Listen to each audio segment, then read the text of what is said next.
Hello everyone, welcome to our channel. Today's topic Anglo-Saxon prose with particular reference to King Alfred. In any literature, prose writings mean a gradual developed pattern. In the Anglo-Saxon period, prose was in its quite immature stage. Prose in English, as in any other language, was a much later development than poetry. In the Old English period, prose was of a half poetical character and in many cases it could be easily scanned. This half poetical nature of Anglo-Saxon prose can be found in Alfred's Chronicles, in which we also mark the treatment of an epic theme as well as a reference to many pagan elements which were also used in Anglo-Saxon poetry. The Old English prose was really a disgusting thematic pattern. The normal prose style was abrupt, non-continuous and elliptical in nature, yet in form, diction and spirit, Anglo-Saxon prose seemed to be much superior to Anglo-Saxon poetry. Both in thought and in language, Anglo-Saxon prose was much nearer to modern prose than Old English poetry was to modern poetry. The half poetical character of Anglo-Saxon prose continued till the 9th century, then under the Latin influence, it gradually possessed of all its own characteristic features. Previously, its aim was to excite, to thrill and to entertain, but now it had a more realistic purpose to inform and to instruct. At this stage, Anglo-Saxon prose developed in two main spheres: history or chronicles and sermons or prayers or homilies. Bede is the first name that we meet in this discussion of Anglo-Saxon prose. Like Cadmon, he was a Northumbrian with deep passion for learning only equalled by his piety and fidelity to his monastic order. He eagerly studies every department of thought, philosophy, arts, science, etc. And to his famous ecclesiastical history of Angles, we are much indebted for our knowledge of England of his time. He of course wrote in Latin for the most part, but quite conscious of the possibility of a new Saxon tongue very soon. Northumbria then marked a great centre of the earlier Saxon literature. Then with the coming of the Danish in the 10th century, the seat of scholarship and study passed to Wessex. The next important name in Anglo-Saxon prose is that of King Alfred, who was born in 849 at Wantage in Berkshire. While a boy, he was taken by his father, Ethelwulf, to Rome, where he was deeply influenced by the Roman civilization and ecclesiasticism.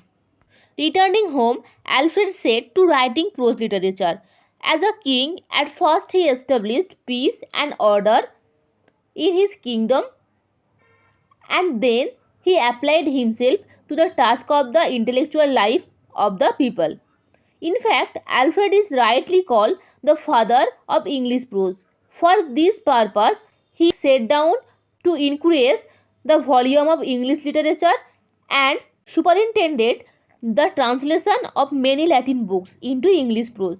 The 5 important translations by Alfred himself are Pastoral Care of Pope Gregory, The History of the World by Orosius, Ecclesiastical History of Angles of Bede, Consolation of Philosophy of Boethius, and the Soliloquies of St. Augustine. These were all a kind of free translation in which Alfred frequently introduces original passages of his own by way of explanations.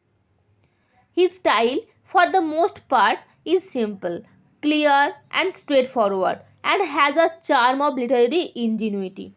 The Anglo-Saxon Chronicles was also inspired and sponsored by Alfred, who himself dictated some of the passages that deal particularly with his own campaigns. It is extant in several manuscripts. The narrative is continued till after the Norman conquest, up to the death of King Stephen. This is the most important landmark of Anglo-Saxon prose. After Alfred's death, literary works were interrupted almost for a century. Then came two important writers named Alfred and Woolston, and also a group of devout clerks who brought about significant reformation both in the church and in literature. The lives of the saints and the elements of marble were still the subjects of study. Alfred was a pupil of a monastic school and he wrote about 1001. We owe to him a colloquial language for teaching Latin through conversation and a vocabulary which was the first Latin English dictionary. But he made his name by his famous homilies. These homilies were of two series of 40 sermons each. His prose was mainly conversational, though it was rhythmic and alliterative. It made a great advance upon the prose of Alfred. It aimed at measure, harmony, and beauty. Some of his important works are the Catholic homilies and the lives of the saints, etc. Woolston was another important prose writer of this age. He was an Archbishop of York. His homilies were written at a time when the English people were suffering from the Danish invasion. With deep feeling, the homilies deplores the lack of religious and moral consciousness of the people. Woolston's style is less finished than Alfred's, but the popular tone and emphasis of his language give it color and liveliness.